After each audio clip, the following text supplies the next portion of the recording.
Hmm. Yo. God. What's up? Oh my God, yo, it's been a freaking week. First of all, welcome to REXTECH, where we share the goodies of the cloud. Y'all, we are here to talk about my first week in my new role as, I don't think I've ever said it, technical account manager at AWS. First week, geez, let me take you through day one and just continue until today is Friday. So this is completely unscripted. I literally just came into the house from the office. Today I opted to go into the office because I had another friend who hit me up on LinkedIn, and then we linked in on the internal communications. He hit me up and was like, hey, I'm gonna be in the office today. Do you wanna come to the office also? And I was like, yeah, let's go link up, because he is about 4 months into his role and I'm 1 week into mine. So I don't know if you've heard the saying, but the best person to learn from is someone who's just a few steps away from you, right? Because everything is fresh in their head. The advice that they can give you, the tips they can give you is relatively, they just had to apply them. And whatever issues or whatever errors or whatever faults or failures that they did, they can also advise you on that and say, hey, don't do that because I did this, right? So it was great to meet him in the office today. Okay, let's roll back to day one. All right. So day one was Monday. This was the day when I got, first of all, my system set up, right? So the laptop, which I'll be using for my tenure at my job, I had to get that set up. I had to get my profile set up. I had to get my badge to be able to, badge into the office whenever I need to go in. I also had to get stuff like my parking pass. Like all the stuff to set up, right? Before you can even do any work, you have to set up, okay? So actually, I had one of my teammates who was also a TAM. He came into office. Dude literally lives across the street from the office. Like he just walked across the street to see me for the day. So he was my setup buddy for the day. Met him. He's an Indian guy, which is crazy. Me and him had so much in common because of the realities of being an international person migrating or coming into USA. That is a whole story in itself, but we had so much in common to bond over the traumas of being an international immigrant inside USA. So that whole journey, we got to really talk about that. I learned about him, he learned about me. He basically just showed me the ropes of the office. We walked around, he showed me the rooms, which floors we'd be in, and then he also talked to me more about the role itself, right? Because all this time going through the interview, right, you learn what the role you're about to apply for or you're going through the interview process for from the outside. All your information is from external. Now when you get internal, it's when you get to know really everything that is encompassing this role. What are you going to be doing, your job duties, your day-to-day.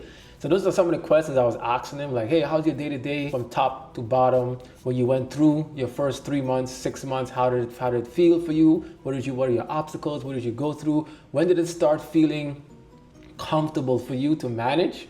Those questions like that, I also asked him information about, my manager, my manager's managers, how AWS works, how Amazon works. Like, what are the nuances? What can I do? What can't I do? I was just, drilling him with questions. And it wasn't like that, right? Because we're building a relationship. Dude is cool as heck, right? He knew me from LinkedIn, which is pretty cool. A lot of Amazonians know me from LinkedIn, which actually helped out because a lot of them hit me up from the time I got set up and I got access to the internal Slack. Bunch of Amazonians, at least like 15, hit me up on the same day. They messaged me and was like, hey, boom, boom, boom. Wonder how it's going for your first day one. If you need any help or if you need any assistance or you have any questions, people who aren't even in the same role as me, people are in completely different organizations, completely different roles, completely different levels. People who are like L6, L7, I'm an L5. People who are L8 hitting me up like, hey, it's your first day, congratulations, welcome to AWS, welcome to Amazon. If you have any issues, anything, hit me up. And some of them were just giving me some unsolicited advice, which was great, because listen, I take advice from anyone. At the beginning, I knew the first week, I just need to be a sponge. Not just the first week, at least the first year, I need to be a sponge and just take in everything. So a lot of people don't talk about the other side of being a sponge, right? A sponge soaks stuff up, but when you press it, you also release to then soak up new stuff, right? So the first day, I had to be a sponge to take in so much information. Listen to me. I've onboarded at many jobs before. That day one was the same amount of information that I would have gotten at other jobs within like the first month. Everything was thrown at me the first day. Boom. Like links. There's so many links to information. There's so many places to get tools, so many places to get resources to find something. And AWS is a huge organization, right? So they have their own mechanism, their own tools, their own internal stuff for them to get things done. So these are resources for me. So as far as onboarding though, it's so streamlined and so structured all the way to the first 3 months, just like in any job. First 3 months is your onboarding. So every single task you're supposed to do is listed for the week, for the day. Get this complete, watch this course, read this up, read it. It's training you each and every single day on what it means to be an Amazonian, what your job role is, the resources for you to get information that you want whenever you need it, and the people who you need to contact or see, or it's a whole cohesive breadth of task that helps you to grow and absorb all this stuff. So the sponge, for me, the first day, I had to absorb everything, right? But then when the next day comes, there's some things you have to release to absorb new stuff. When the second day comes, I realized that, oh, there were some things I was doing on the first day that was not correct. So the first day, because I was getting hit with so much information, so much links, I was there trying to organize, oh shoot, how do I bookmark this link, bookmark this link? I started bookmarking links, and within 3 hours of doing my onboarding, I had over 40 links. And I was like, there's no way. There's too much links. I can't bookmark all of this. Like, this is insane, right? So I stopped that strategy. Instead of trying to bookmark everything, I just read, I just absorbed, I just took in as much stuff. And then anything I didn't need or anything I didn't want, once I absorbed it, I realized, oh, this isn't something that I want, I release it so I can absorb something else. So I'm being strategic and being very picky with what I actually retain and to keep and to actually focus on or put my effort into retaining, right? There's some other stuff that I know I'm going to revisit. I know maybe later on I'm going to see, so I don't have to try and memorize it right now. And all this is day one, right? All this is day one. Now, when I first came, one of my good friends, Day Johnson, if you watch this, I hit him up, asked him, because he's been at Amazon for like 11 months, going on 1 year. I asked him for advice. And one of the first things and the best things, and something I was already about to do, because I've already been doing it before I entered AWS, is make sure you sit down and talk one-on-one with everyone on your team. And then you can branch out to sister teams, and then maybe even some mentors, anybody you might find out. So my goal the first week in my organization, in my team, I have about 14 people who I interact with on a daily basis. They are TAMs and some other senior TAMs and some other leads, right? And there's 14 of us. Now, my goal was I need to speak to all 14 of these people. Why? It's because one, I need them to know who I am. I need them to know I'm here. I want to know more about them. I want to learn about their story. I want to learn about what the TAM role means for them.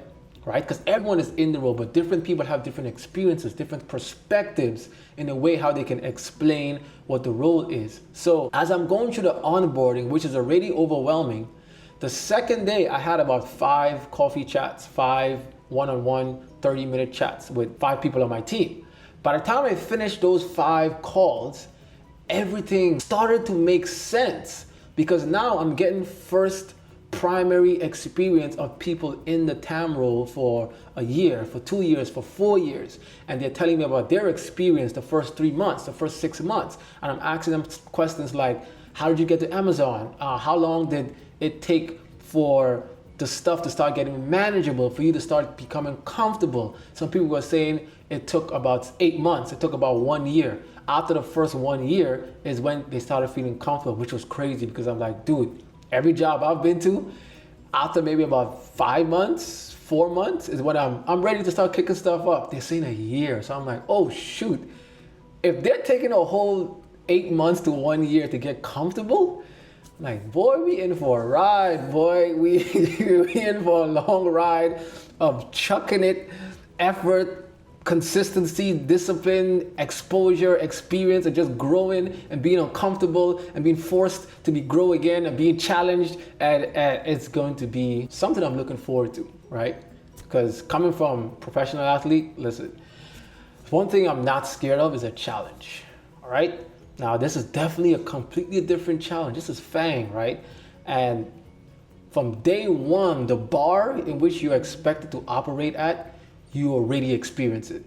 From the get-go, boom, they throw everything at you, right?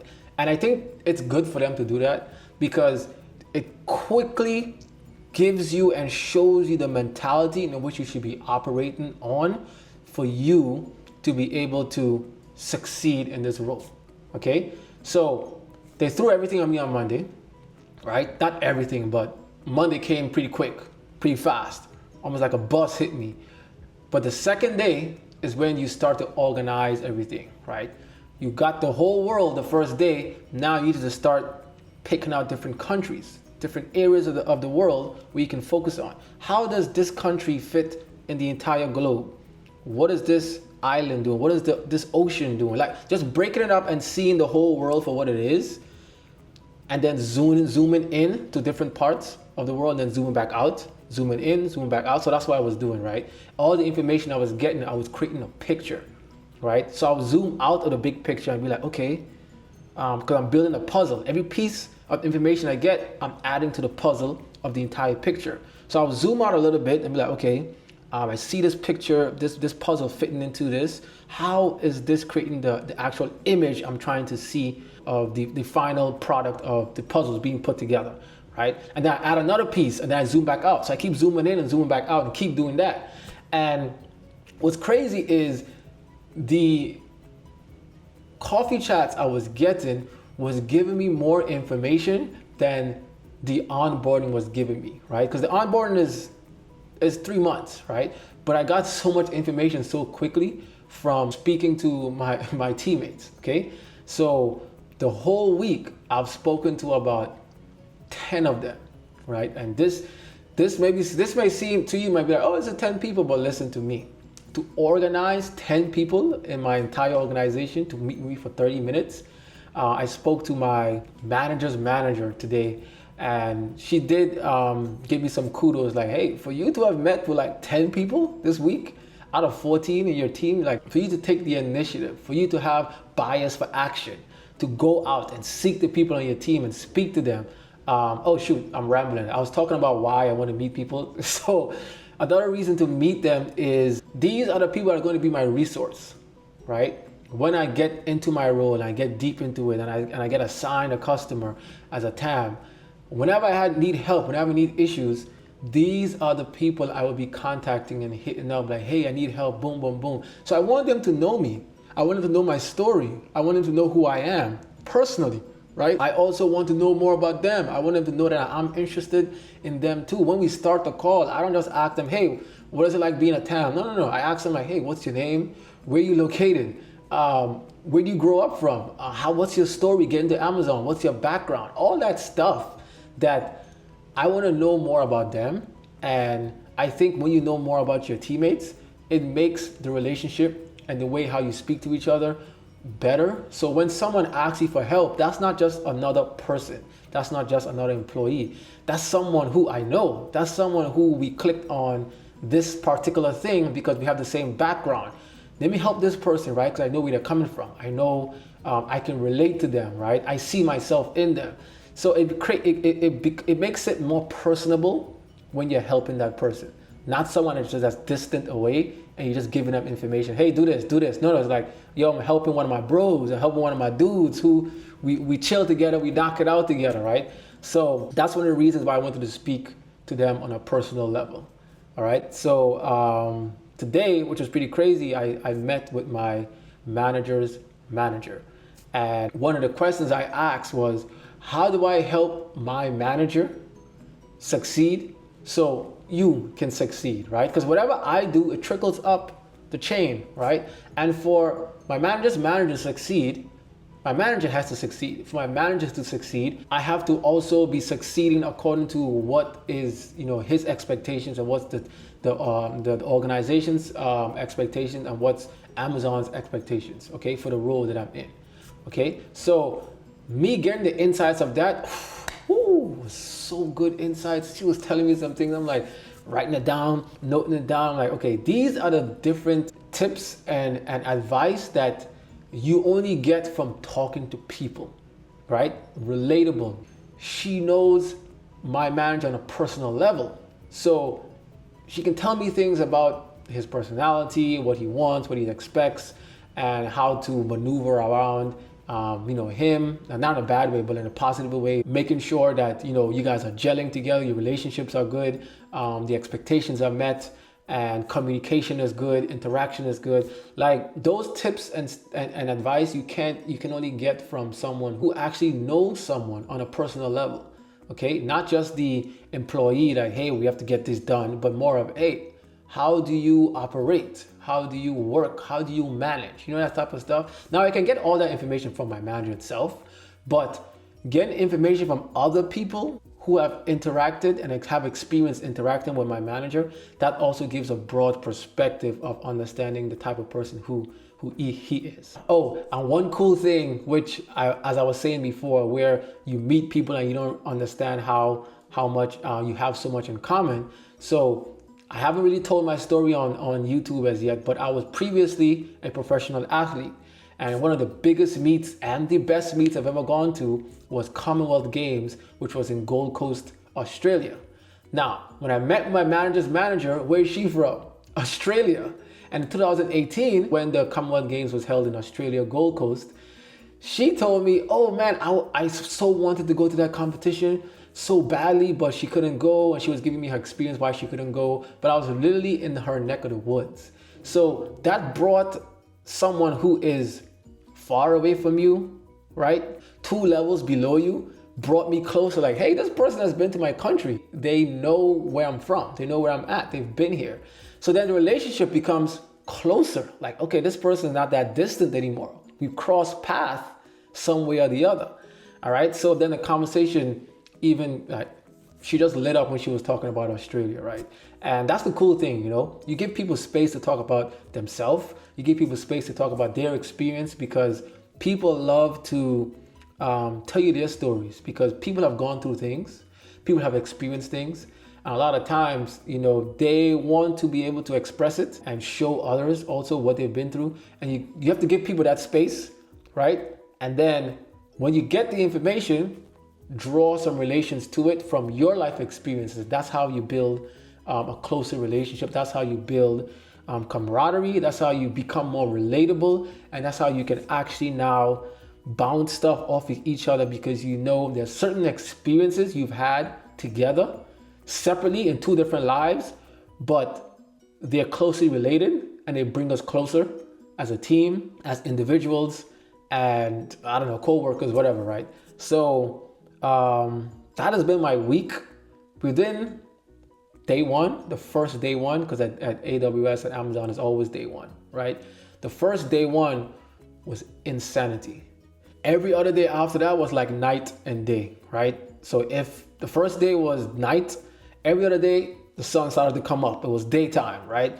Because I was talking to all these people, I was getting more information and I'm learning. I'm like, okay, this makes sense. So the workload and the stuff that I had to do that was assigned for me this week for onboarding, it became more manageable.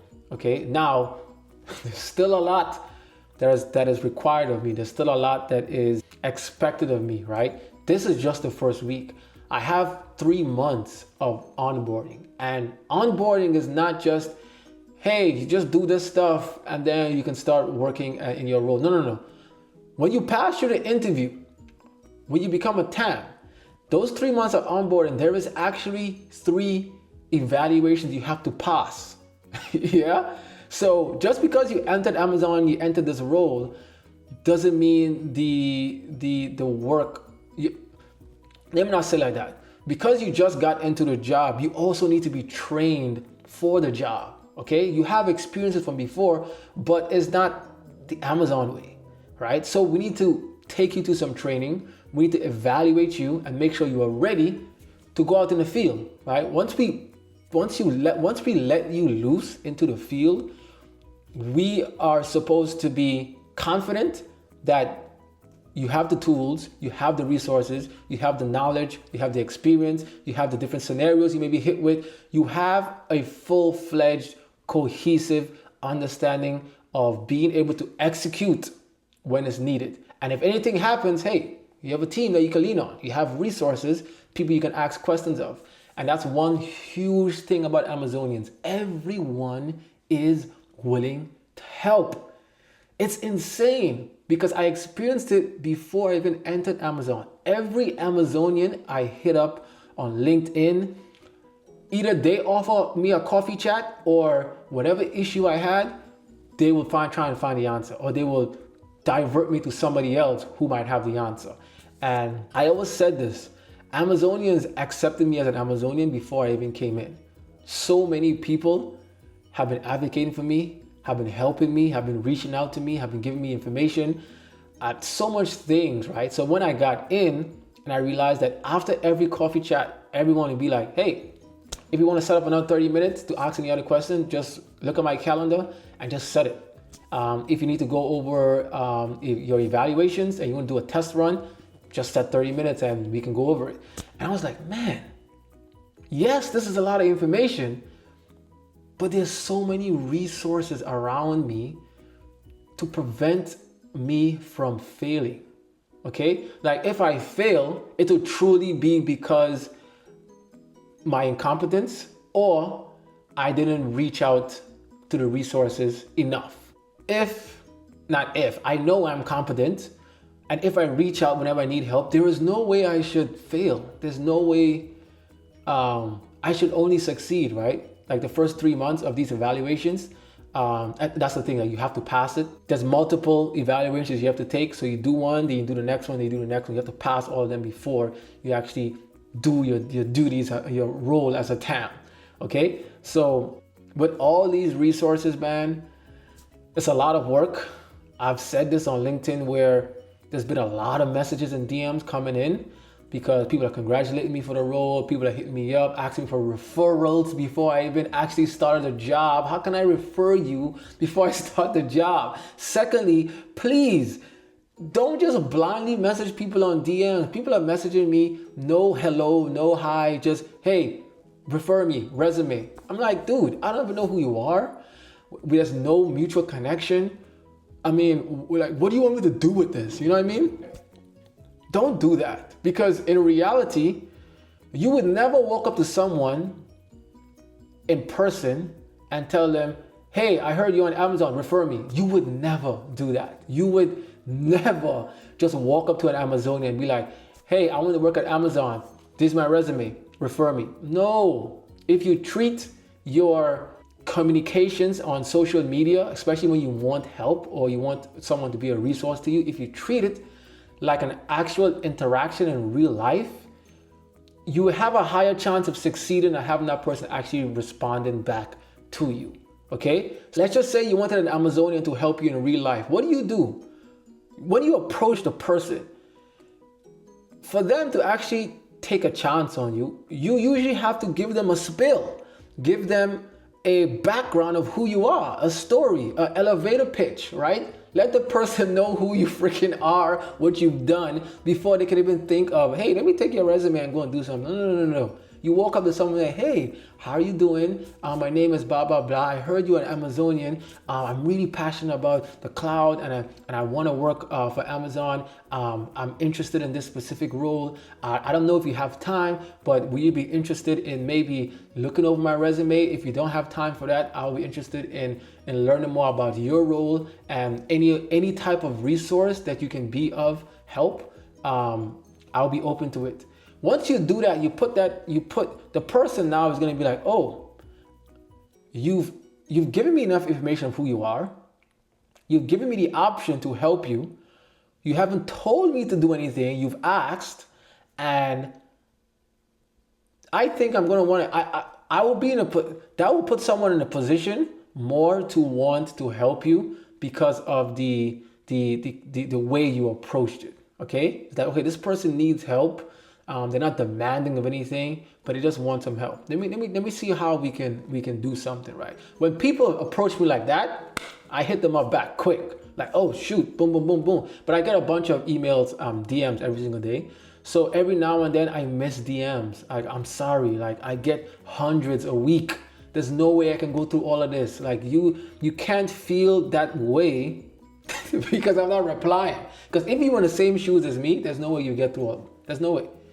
So that was a rant, sorry, but week 1 of AWS is done. We still have so much more to go, but I'm up for it. I'm up for the challenge. This is who I am. This is what I work for. This is what we've wanted, not just me, but everyone who's been part of this journey. And I'm blessed, regardless of what anyone has said. I'm blessed to be in this position, and I am not going to waste it. This blessing that God has given me, I need to steward it, right? I need to make sure I'm giving it my best, right? It's in my hands. I just have to steward it to make sure that the blessing that God has given, I'm making the best of it, and I'm using it to the best of my ability. The talents, the intelligence, the whatever God has given me, I need to use it well with the opportunity that I've been given. Okay? And I don't want to waste it. I don't want to squander it. I don't want to misuse it. So with great power and great opportunities, there's a lot of riding on you to make sure you do the best that you can with the opportunity. Just as fast as the blessing has been given to you, it's just as quickly as it can be taken away from you. Okay? So I'm going to make sure I'm in the good graces of God. That way, if anything ever happens, my father always says, listen, once I'm in the good graces of God, head or tail, we win. What does that mean? Regardless of how things go, as long as I'm being directed by God, I'm going to succeed. No matter what circumstances, no matter what the outside environment says, if I'm giving it my best and I'm aligned with God, head or tail, we win. Head or tail, we succeed. So that's week 1. Boy, I'll be talking more about, I might not do an update until like the next month, right? After a month, I'm not going to do an update every week. That's just crazy. But like maybe every month I'll give another update. So expect another update of how things are going, maybe at the end of the next 3 weeks. And that's basically it. This is REXTECH. Make sure you keep spreading the good news of the cloud. I'm actually going to take a nap and sleep, rest my brain a little bit. So I'm going to see y'all, man, later.